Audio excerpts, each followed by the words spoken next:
Alors en été, on a 3 missions principales.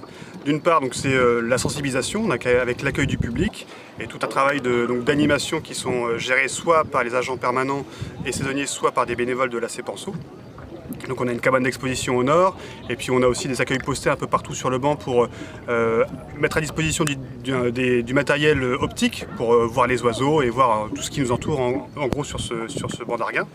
On a aussi un travail de balisage parce qu'en fait on a des zones qui sont interdites au public, on a des zones de mouillage, des zones d'implantation ostréicole, etc. Donc il y a un gros effort qui est fait aussi en saison estivale pour maintenir un balisage optimal pour éviter les infractions notamment.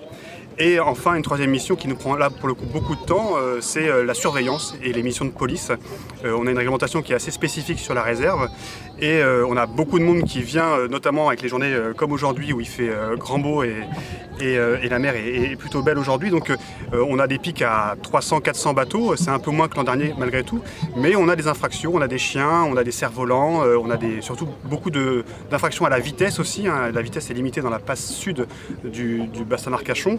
Donc à 10 nœuds en transit et 5 nœuds sur les côtés. Et donc souvent les gens arrivent du bassin d'Arcachon à 20 nœuds et ne ralentissent pas. Donc il y a aussi un effort là-dessus de sensibilisation et parfois on est amené aussi à mettre des amendes.